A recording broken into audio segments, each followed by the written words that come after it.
नहमदुहु व नसल्ली अला रसूलिहिल करीम अम्मा बाद आऊज़ु बिल्लाहि मिनश शैतानिर रजीम बिस्मिल्लाहिर्रहमानिर्रहीम रब्बि इश्रह ली सदरी व यस्सिर ली अमरी वहलुल उक़दतम मिन लिसानी यफ़क़हू क़ौली। अस्सलामु अलैकुम व रहमतुल्लाहि व बरकातुहू। कैसे हैं आप सब? इंशाअल्लाह खैर आफ़ियत से होंगे। अल्लाह ताला आप सबको अपने हिफ्ज़ व मान में रखे, आमीन सुम्मा आमीन। पहला पारा सूरह बकरा।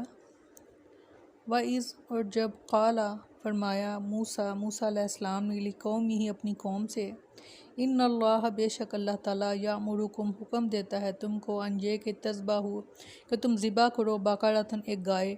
क़ालू उन्होंने कहा तत्तख़िज़ूना क्या आप करते हैं हमसे हुज़ुआ मजाक। क़ाला फरमाया हज़रत मूसा अलैहिस्सलाम ने आऊज़ु बिल्लाहि मैं पनाह चाहता हूँ अल्लाह की, अन अकूना कि मैं हो जाऊँ मिनल जाहिलीन ना जानने वालों में से। क़ालू उन्होंने कहा यानी बनी इसराइल ने उदू दुआ कीजिए लना हमारे लिए रब्बा का अपने परवरदिगार से युबय्यिन के वो बयान करे लना हमको माहिया कि वो कैसी हो यानी वो गाय कैसी हो। क़ाला हज़रत मूसा अलैहिस्सलाम ने फरमाया इन्नहु यकूल बेशक वो फरमाता है यानी अल्लाह ताला इन्नहा बेशक ये बकरतुन गाय ला फारिजुन ना बूढ़ी हो वला बिक्र और ना ही बछड़ी वानुम बैना ज़ालिक दरमियानी उम्र की हो यानी जवान। फ़फ़ालू पस करो तुम मा तुमरून जो तुम्हें हुक्म दिया जाता है। कालू बनी इसराइल ने कहा उदू दुआ कीजिए लना हमारे लिए रब्बा का अपने परवरदिगार से युबय्यिन के वह बयान करे लना हमारे लिए मा लौनुहा उसका रंग। काला फरमाया हज़रत मूसा अलैहिस्सलाम ने इन्नहु यकूल बेशक वो फरमाता है यानी अल्लाह ताला इन्नहा बेशक वो बकरतुन गाय सफ़रा उन जर्द हो फ़ाक़ि उन रंग उसका लौनुहा तसुर्रुन नाज़रीन गहरा जर्द के भला लगता हो देखने वालों को। क़ालू लना उन्होंने कहा कि दुआ कीजिए हमारे लिए रब्बा का अपने परवरदिगार से युबय्यिन के वो बयान करे लना हमारे लिए मा हिया कि वो कैसी हो यानी वो गाय। इन्नल बकरा बेशक गाय तशाबहा मुतशाबिया हो गई हैं अलैना हम पर व इन्ना और बेशक हम इंशाअल्लाह अगर अल्लाह ने चाहा ला मुहतदून तो राह पा जाएंगे। हज़रत मूसा अलैहिस्सलाम ने फरमाया इन्नहु बेशक वो यकूलु फरमाता है यानी अल्लाह ताला इन्नहा बेशक वो बकरतुन गाय ला ज़ुलूलु तुसीर ना वो जोतती हो हल में अर्ज़ा ज़मीन को वला तस्किल हरसा और ना पानी देती हो खेती को मुसल्लमतुन बेऐब हो ला शियाता ना कोई दाग हो फ़ीहा इसमें। क़ालू उन्होंने कहा बनी इसराइल ने अल आना कि अब जीता आप लाए हैं बिलहक़ की हक़ बात। फ़ज़बहूहा पस ज़िबा किया उसको यानी उस गाय को वमा और नहीं कादू वो लगता था या फ़ालून कि वो ऐसा करेंगे यानी जितने सवालात वो कर रहे थे तो लगता नहीं था कि वो ऐसा करेंगे। और जब मूसा अलैहिस्सलाम ने अपनी कौम से कहा कि बेशक अल्लाह तुम्हें हुक्म देता है कि एक गाय ज़िबा करो, उन्होंने कहा क्या आप हमसे मजाक करते हैं। कहा मैं अल्लाह की पनाह पकड़ता हूँ कि मैं ना जानने वालों में से हो जाऊँ। उन्होंने कहा हमारे लिए अपने रब से दुआ कीजिए वह हमारे लिए वाज़िया करे कि वो गाय क्या है। कहा कि बेशक वो फरमाता है कि बेशक वो ऐसी गाय है जो ना बूढ़ी है और ना बछड़ी, इसके दरमियान जवान उम्र की है। तो करो जो तुम्हें हुक्म दिया जाता है। उन्होंने कहा हमारे लिए अपने रब से दुआ कीजिए वह हमारे लिए वाज़िया करे इसका रंग क्या है। कहा बेशक वो फरमाता है कि बिलाशुबा वो गाय जर्द रंग की है, इसका रंग खूब गहरा है, देखने वालों को खुश करती है। उन्होंने कहा हमारे लिए अपने रब से दुआ कीजिए वह हमारे लिए वाज़िया करे कि वो गाय क्या है। बेशक गायें हम पर एक दूसरे के मुशाबा हो गई हैं और यकीनन हम अगर अल्लाह ने चाहा तो मकसद को पहुँचते हैं। कहा कि बेशक वो फरमाता है कि बेशक वो ऐसी गाय है जो ना जोती हुई है कि ज़मीन में जा हल चलाती हो और ना खेती को पानी देती है, सही सालम है, इसमें किसी और रंग का निशान नहीं। उन्होंने कहा अब आप सही बात लाए हैं। बस उन्होंने इसे ज़िबा किया और वो करीब न थे कि वो करते। मिस्र में ग़ुलामी के ज़माने में गालिब कौम के असर से बनी इसराइल में गाय की तकदीस का अक़ीदा सरायत कर गया था।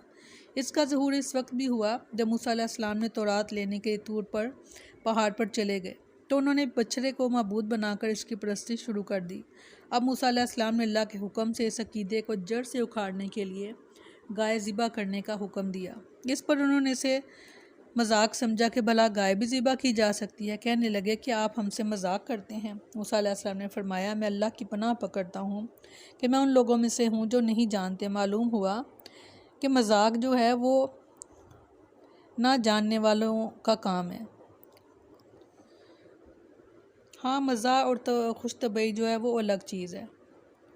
اصل میں اس میں یہ ہوتا ہے کہ کوئی جھوٹ شامل نہیں ہوتا اور حقیقت کے خلاف نہیں ہوتی، اور نہ اس میں کسی کی تحقیر کا کوئی ہوتا ہے رخ، اور نہ ہی کوئی تنقید کا، بلکہ جس سے آپ خوش طبعی کری تو وہ بھی خوشی محسوس کرتا ہے۔ اب کافی تو یہ تھا کہ وہ کوئی بھی گائے ذبح کر دیتے تو کافی تھا، مگر وہ تو گائے ذبح کرنے پر آمادہ ہی نہ تھے، اور موسیٰ علیہ السلام کے حکم سے سرتابی بھی نہیں کر سکتے تھے۔ اس لیے انہوں نے پے در پہ سوال کیے جن کا مقصد اس کے سوا کچھ نہ تھا کہ کسی طرح جان چھوٹ جائے، یعنی ہمیں یہ کرنا نہ پڑے، مگر وہ جتنے سوال کرتے گئے پھنستے گئے۔ آخر اس شوخ رنگ زرد رنگ کی جو گائے تھی وہ اس بات پر آ پہنچی کہ جو عبادت کے لیے مثال سمجھی جاتی تھی۔ ایک تو یہ تھا کہ وہ ان کی بہترین گائے کہ جس کی وہ عبادت کیا کرتے تھے، تو ایسی ان کو نشانیاں پھر بتائی گئیں، اور پھر اس سے بھی بڑی بات یہ ہوئی کہ وہ اس کی قیمت جو تھی وہ ایسی دینی پڑی ان کو کہ اس کی کھال بھر کر سونا دینا پڑا جہاں سے یہ گائے ملی، کیونکہ جیسی جیسی پھر انہوں نے سوال کرتے گئے شرائط ایسی آتی گئی ان پر، یعنی وہ حل بھی نہ جوتی ہو اور پھر بالکل زرد ہو، اس میں اور کوئی رنگ شامل نہ ہو اور جوان ہو، تو یہ ساری باتیں جو ایک گائے میں ان کو ملی تو وہ پھر دینے والے نے اس قیمت پر دی کہ اس کی کھال میں سونا بھر کر دیا جائے، تو وہ گائے ان کو پھر ملی۔ یہ ان کی کثرت سوال کی وجہ سے ان پر یہ مشکل آئی۔ اس واقعے سے ایک تو بے جا سوالات کی قباحت بھی ظاہر ہے۔ عمل پر آمادہ انسان زیادہ سوالات کرتا ہی نہیں۔ اگر کوئی کہہ دے کہ مجھے پانی پلا دو تو وہ پانی پلا دیتا ہے، وہ یہ نہیں پوچھتا کہ گلاس کیسا ہو اور پانی کیسا ہو، ٹھنڈا ہو، گرم ہو، تازہ ہو، گلاس شیشے کا ہو، سٹیل کا ہو، یعنی کیسا گلاس ہونا چاہیے۔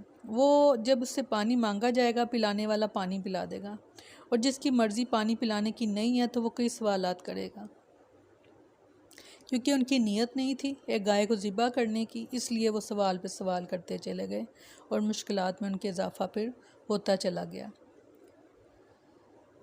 سیدنا ابو ہریرہ رضی اللہ عنہ بیان کرتے ہیں کہ رسول اللہ صلی اللہ علیہ وسلم نے فرمایا تم مجھے چھوڑے رکھو جب تک میں تمہیں کسی چیز کا حکم دینے میں چھوڑے رکھوں، کیونکہ تم سے پہلے لوگ کثرت سے سوال اور اپنے نبیوں سے اختلاف کرنے کی وجہ سے برباد ہو گئے۔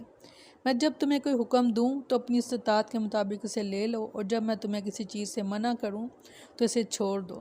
یہ ہے امت محمدیہ کا فرض۔ سمعنا و اطعنا، ہم نے سن لیا اور ہم نے مان لیا۔ سیدنا معاویہ رضی اللہ عنہ نے سیدنا مغیرہ رضی اللہ عنہ کو لکھا کہ جو تم نے رسول اللہ صلی اللہ علیہ وسلم سے سنا ہے وہ مجھے لکھ دیجئے۔ تو انہوں نے لکھا کہ آپ صلی اللہ علیہ وسلم بے فائدہ بہت سوال کرنے سے منع کرتے تھے، اور مال ضائع کرنے اور ماؤں کی نافرمانی کرنے سے منع کرتے تھے، اور لڑکیوں کو زندہ درگور کرنے سے اور اپنا حق محفوظ رکھنے اور دوسروں کا حق نہ دینے سے اور بلا ضرورت مانگنے سے منع فرماتے تھے۔ یہ وہ کام تھے جو ہم پر یعنی امت محمدیہ پر یہ فرض ہو گئے، جو باتیں آپ صلی اللہ علیہ وسلم نے فرمائیں وہ ہم پر فرض ہو گئیں کہ ہم نے یہ ایسا کام نہیں کرنا۔ دعا ہے اللہ تعالیٰ ہمیں اس کو سمجھنے کی اور پھر سمجھ کر عمل کرنے کی توفیق عطا فرمائے، آمین ثم آمین۔ سبحانک اللہم و بحمدک نشہد ان لا الہ الا انت نستغفرک و نتوب الیک۔ سبحان ربک رب العزت عما یصفون وسلام علی المرسلین والحمد للہ رب العالمین۔ السلام علیکم ورحمۃ اللہ وبرکاتہ۔